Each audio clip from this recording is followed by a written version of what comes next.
गर्भ निरोधक की आवश्यकता क्यों है? किसी से छुपा नहीं है, क्योंकि हम प्राउडली कह सकते हैं कि दुनिया में सबसे ज़्यादा जो जनसंख्या है वो हमारे देश का ही। हमने चीन को भी पछाड़ दिया है। ठीक है, हम मज़े मज़े में बच्चा पैदा कर देते हैं। हमारे बच्चे पैदा करने का जो एक वो होता है ना कि भाई प्लान करके बेबी हम लाते हैं, ऐसा नहीं होता है। आपने कई बार देखा होगा, शादी हुई नहीं 1 साल से पहले लोगों के बच्चे हो गए। ठीक है, तो कोई प्लानिंग नहीं करते हैं, किसी चीज़ का ध्यान नहीं रखते हैं, बेबी पे बेबी प्रोड्यूस किए जा रहे हैं। ठीक है, इस चीज़ पे रोक लगाना बहुत ज़रूरी है। क्यों? देखो, अगर घर पे एक बंदा 10 रुपये कमाता है और खाने वाले 2 लोग होंगे तो 5-5 रुपये दोनों को मिलेंगे। अगर एक घर पे 10 ही रुपये हैं और खाने वाले 5 हो गए तो सबको 2-2 रुपये मिलेगा। पैसे उतने ही हैं, खाने वाले ज़्यादा लोग हो गए। खाने वाले होंगे तो उनको कपड़े, हर चीज़ देनी पड़ेगी, है ना? हर पढ़ाई लिखाई इन सब पे भी खर्चा लगने वाला है। तो उस चीज़ को ध्यान में देना है। बच्चे भगवान की देन होते हैं, अच्छी बात है, लेकिन हमें बच्चे उतने ही लेने चाहिए जितने में हम उनकी अच्छी परवरिश कर पाएँ, अच्छा खान-पान दे पाएँ, अच्छा लाइफ़स्टाइल दे पाएँ, खुद भी अच्छे से रह पाएँ, ज़्यादा हमें स्ट्रेस ना हो किसी चीज़ का। ठीक है? तभी वो चीज़ अच्छी मानी जाती है। तो हमारे लिए क्या है बच्चों, कि गर्भ निरोधक उपाय क्यों आवश्यक है? सबसे पहली चीज़, बढ़ती जनसंख्या को नियंत्रित करने के लिए, अनचाही गर्भावस्था को रोकने के लिए। कभी-कभी हमारा बच्चा नहीं चाहिए होता है, फिर भी हम संभोग करते हैं और बच्चा आ जाता है। ठीक है? स्वस्थ परिवार नियोजन को बढ़ावा देने के लिए कुछ विधियाँ यौन संचालित एसटीडी से भी सुरक्षा देती हैं। ठीक है? जो हम, जैसे कोई ऐसे कपल्स हैं जिनकी शादी नहीं हुई है और उन्होंने अनप्रोटेक्टेड सेक्स कर लिया, तो उनको क्या हो सकता है? एसटीडी हो सकता है। ठीक है? सेक्सुअल ट्रांसमिटेड डिजीज़, ये हो सकता है, तो इससे भी बच के रहना है। कैसे-कैसे क्या कर सकते हैं वो पूरे इस वीडियो में बताने वाला हूँ। इस वीडियो को हर जगह शेयर करें।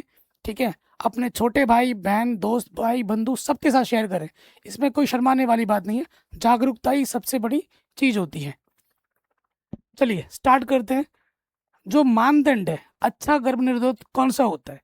अच्छा गर्भनिरोधक की विशेषता क्या होती है? कि वो सस्ता हो, मुफ्त उपलब्ध हो। मुफ्त तो बड़ा मुश्किल हो जाता है, सस्ता हो सकता है, उपयोग में आसान हो, यौन क्रिया में बाधा उत्पन्न ना करे, कम या कोई दुष्प्रभाव ना हो। ठीक है? प्रभावी एवं सुरक्षित हो। अगर कोई भी चीज़, ठीक है, इन चीज़ों को फॉलो करता है तो वो अच्छा माना जाता है। ठीक है? गर्भनिरोधक के दृष्टिकोण से। तो कई सारी विधियाँ हैं, सब विधियों के बारे में बताऊँगा। तो सबसे पहले आ जाता है प्राकृतिक विधियाँ। ठीक है? नेचुरल तरीके क्या है? सबसे पहला आता है कार्य सिद्धांत एवं विशेषताएँ। ठीक है? ये होता है शुक्राणु और अंडाणु के मिलन को रोकना। कई बार होता है, कपल्स होते हैं, ठीक है? पार्टनर, फीमेल पार्टनर बोलती है बेबी अंदर मत डालना, और बेबी न, जब हम इस चीज़ में घुस जाते हैं ना, तो अंदर डालना या बाहर डालना उस चीज़ पे हमारा कंट्रोल भी नहीं रहता है। ठीक है? और ना चाहते हुए भी कब क्या हो जाता है हम कुछ समझ नहीं पाते। तो ये चीज़ भी होता है। कई बार ऐसा होता है ना, तुम मुझसे प्यार नहीं करते, तो अगर तुम मुझसे प्यार करते तो ये नहीं लगाते। ठीक है? मुझे खुल के बात करनी पड़ रही है, तो ये बेवकूफ़ी भरी चीज़ें होती हैं। प्यार करें ना करें वो तो अलग मैटर है, लेकिन जब भी तुम इस चीज़ में आ रहे हो, इंटरकोर्स कर रहे हो, तो तुम्हें प्रोटेक्शन का यूज़ ज़रूर करना है, अगर तुम्हें बेबी नहीं चाहिए। ठीक है? तो इस चीज़ का ध्यान रखना है। कई लोग बोलते हैं स्टॉप टेक्निक का यूज़ करें, ये सबसे बेकार टेक्निक है। इसमें क्या होता है कि जो फेल होने के चांसेस है वो 80 से 90% तक रहता है। ठीक है? बाहर करने के बाद, बाहर गिराने के बाद भी 80 से 90% आपका चांस रहेगा कि बेबी रुक जाएगा। तो ये टेक्निक सबसे बेस्ट नहीं, सबसे वेस्ट है। तो इसका तो बिल्कुल भी प्रयोग नहीं करना चाहिए। कई लोग इसको फॉलो करते हैं। 3 प्रमुख प्राकृतिक विधियाँ कौन-कौन सी हैं? ठीक है? सबसे आता है आवधिक संयम, पीरियोडिक। ठीक है? फिर बाह्य स्खलन सबसे बेकार, जिसके बारे में बता दिया। और फिर आता है स्तनपान अनावृत। ठीक है? इसके बारे में भी हम डिटेल में बात करेंगे। तो सबसे पहले बात करते हैं अबाधिक संयम, पीरियोडिक। ठीक है? ये क्या होता है? देखो, मासिक चक्र जब एक फीमेल को जब स्टार्ट होता है, हर 28वें दिन महीने में लड़की को पीरियड होते हैं, तो उसे हम मासिक चक्र कहते हैं हिंदी में। तो मासिक चक्र के 10वें से 17वें दिन तक यौन संबंध से बचना चाहिए, क्योंकि इसमें फर्टिलाइजेशन जो होता है वो पीक पे होता है। मासिक चक्र हो गया, उसके 10वें दिन से 17वां दिन तक हमें करने से बचना है। ठीक है, अगर कर भी रहे हैं तो प्रोटेक्शन का यूज़ करना है, नॉर्मल तरीके से बिल्कुल भी नहीं करना है। अगर कर किया तो तुम पापा मम्मी बन जाओगे, सीधी सी बात है। ठीक है, और कभी कभी ये भी देखा है, जो मैंने देखा है कि कब किसी किसी फीमेल को 17वें दिन नहीं, 22वें 23वें दिन में भी ओवुलेशन पीरियड चलता है, क्योंकि हर फीमेल की बॉडी अलग होती है। हाँ, 70 से 80% लड़कियों में ओवुलेशन पीरियड यही रहता है, 10 से 17वें दिन। लेकिन मैंने जो ऑब्जर्व किया है मेरी खुद की वाइफ के साथ, कि उनका जो ओवुलेशन पीरियड है वो 22वें से 23वें दिन में जाके होता है। ठीक है, तो वो चीज़ ध्यान रखना है, क्योंकि अगर आप जाओगे मार्केट में, ओवुलेशन पीरियड को ट्रैक करने के लिए भी किट आती है। ठीक है, तो आप अपना ओवुलेशन पीरियड ट्रैक कर सकते हैं फीमेल्स, क्योंकि लगभग 14वें दिन ओवुलेशन होता है। ठीक है, और ओवुलेशन होगा तभी बेबी स्टेबल होगा, तभी बेबी होगा। ठीक है, इससे फर्टिलाइजेशन की संभावना कम हो जाती है। अब बाह्य स्खलन जो मैंने बोल दिया कि वीर्य को बाहर निकालना। ठीक है, आप दोनों संबंध बना रहे हैं और संबंध बनाने में इतने लीन हो गए कि जब उस चीज़ का होता हो, जब बाहर गिराने का होता है ना, तो बाहर गिरता नहीं है, वो अंदर ही गिर जाता है, चाह के भी ना चाह के भी। ठीक है, तो ये जो टेक्निक है वो सबसे बेकार है, इसके भरोसे कभी नहीं रहना। इसके भरोसे रहोगे तो 90% चांस है कि बेबी हो जाएगा, गर्भवती हो जाएगी महिला। ठीक है, वैसे इसका दुष्प्रभाव तो कुछ भी नहीं है, लेकिन इसका फेलियर रेट बहुत ज़्यादा है, तो इससे बच के रहना चाहिए, ये करना ही नहीं चाहिए। ठीक है, फिर आता है स्तनपान अनावृत। ये क्या होता है? शिशु के जन्म के बाद लगभग 6 महीने तक प्रभावी रहता है, लेकिन ऐसा मैंने देखा भी नहीं ऐसा, क्योंकि मेरी चाचा के लड़का जो हुआ था उसकी बेबी हुई। ठीक है, बेबी के जस्ट 2 महीने बाद दोबारा वो प्रेग्नेंट हो गई। ठीक है, सी सेक्शन में हुआ था, और 2 महीने में वो फिर से दोबारा प्रेग्नेंट हो गई। तो ये टेक्निक सब में नहीं होता है, मैंने देखा, क्योंकि प्रैक्टिकल चीज़ मैंने देखी है। और किसी किसी में ऐसा होता है, जब बेबी को फीडिंग कराती है महिला, तो उस पीरियड में 6 महीने तक अगर आप नॉर्मल भी कर रहे हो तो बेबी नहीं होता है। कभी कभी ऐसा भी होता है कि बेबी महिला को, माता बहनों को पीरियड्स नहीं आते। अगर मैं अपनी खुद की वाइफ करूँ, मैं पिछले साल डैडी बना था, तो मेरी वाइफ का अभी तक 1 साल हो गया पीरियड नहीं हुआ है। तो सबकी बॉडी अलग होती है, हमेशा जो कुछ भी करो हमेशा एक डॉक्टर गाइनो को कंसल्ट करके करना चाहिए। इस अवधि में ओवुलेशन रुक जाता है। ठीक है, तो सेफ माना जाता है कि आप बिना प्रोटेक्शन के कर सकते हो, लेकिन सबके लिए नहीं होता। केवल पहले 6 महीने तक ही ये प्रभावी रहती है, उसके बाद ये चीज़ कम हो जाती है। लेकिन मैंने बोला ना, ये सबके साथ नहीं है, सबकी बॉडी अलग अलग है, ये मैंने आपको बता दिया। ठीक, अगला आता है सेक्शन नंबर 2, निरोध विधि, जो कि सबसे सस्ती और बेस्ट विधि है। ये क्या होता है? सबसे पहला है कार्य सिद्धांत एवं उदाहरण। निरोध विधि में शुक्राणु को अंडाणु तक पहुंचने से रोकना। तो इसमें क्या आ जाता है? कॉन्डोम का यूज़ कर सकते हैं, फेमिडोम का यूज़ कर सकते हैं, ये सारी चीज़ें हैं। लेकिन सबसे बेस्ट कौन सा है? कॉन्डोम। कॉन्डोम 2 तरीके के होते हैं, फीमेल कॉन्डोम भी है, मेल कॉन्डोम भी है, लेकिन सबसे बेस्ट और ईजी होता है मेल कॉन्डोम, जो कि चीप भी है, सस्ता भी है। ठीक, इसका प्रयोग कर सकते हैं। कॉन्डोम जो होता है वो लेटेक्स से बनता है। ठीक है, प्रेगनेंसी को रोकता है। ठीक है, HIV एड्स एवं अन्य STD से सुरक्षा देता है। ठीक है, आप किसी को जानते नहीं, पहचानते नहीं, और आपको किसी को जानते भी हो तो उसके सेक्सुअल लाइफ कैसी है, कितने लोगों के साथ वो इंटरकोर्स कर रहा है, कर रही है, ये आप नहीं जानते। तो किसी भी अनजान व्यक्ति के साथ या जिसे जानते भी हो उसके साथ भी अगर आप इंटरकोर्स कर रहे हो तो हमेशा प्रोटेक्शन का यूज़ ज़रूर करो। ठीक है, ताकि इन सब चीज़ों से आप बच सको। एक बार प्रयोग के बाद फेंक दिया जाता है, यूज़ एंड थ्रो वाला मैटर होता है। ठीक है, 10 रुपये 20 रुपये 30 रुपये में एक चीज़ आ जाती है, यूज़ करो फेंक दो, झंझट ही खत्म। एकमात्र विधि जो प्रेगनेंसी और STD दोनों से सुरक्षा देती है, और सबसे चीप भी है और सबसे सस्ती भी है कि नहीं? तो ये बेस्ट है। फिर आता है फीमेल बैरियर। इसमें क्या होता है? देखो, इसमें क्या होता है, संभोग से पहले लगाया जाता है। ठीक है, ये चीज़ देख रहे हैं, फीमेल के अंदर डाली जाती है। ठीक है, सर्विक्स को ढककर स्पर्म को प्रवेश से रोकता है। ठीक है, ये इसका टेक्निक है, लेकिन इसका यूज़ ना के बराबर होता है। ठीक है, तो बेस्ट मेल वाला ही है, मेल को करना चाहिए। उसके बाद आपका आता है IUD, इंट्रा यूटेरी डिवाइस। ये क्या होते हैं? इसमें आपने देखा होगा कॉपर टी लगती है, इसे कॉपर टी कहते हैं। ये हार्मोनल आईयूडी होता है, ये लगाई जाती है। भारत में सबसे अधिक उपयोग की जाने वाली गर्भ निरोधक विधि है ये।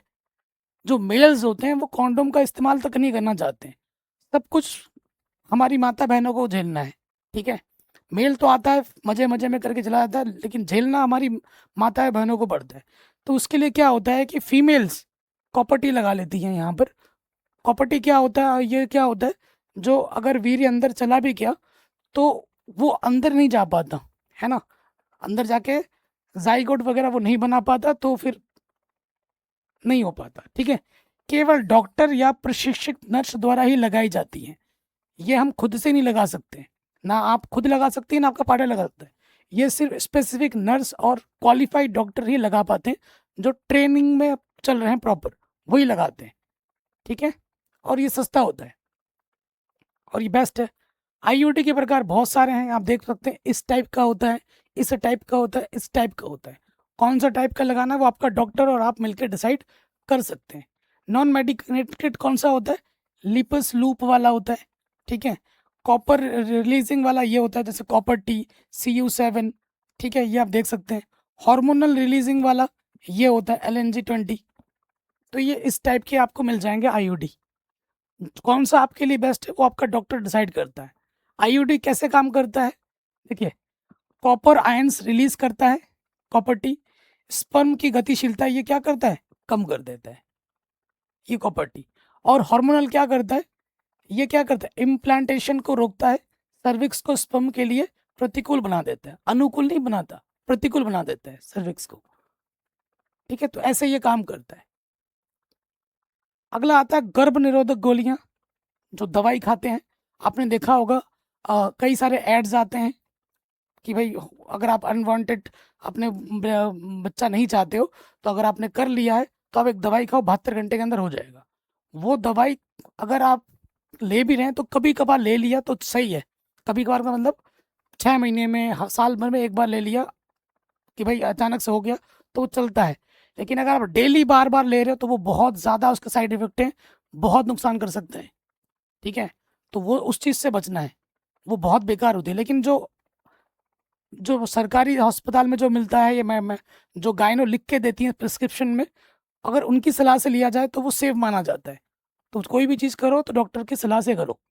गर्भ निरोधक गोलियां आती हैं, ठीक है।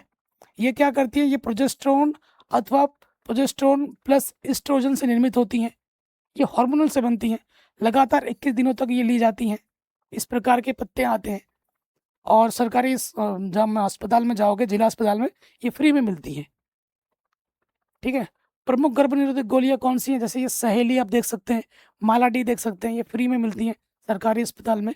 माला डी हो गई, माला एन हो गया, सहेली हो गई, ठीक है।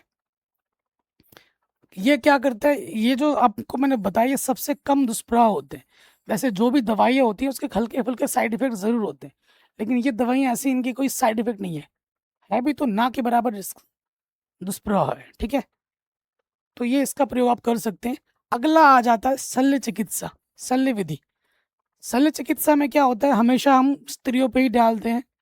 जैसे अगर मैं अपनी बात बात करूँ, मेरी माता है, मेरी चाची लोग और या मेरी ताई लोग, सब ने अपना ऑपरेशन करवा रखा है।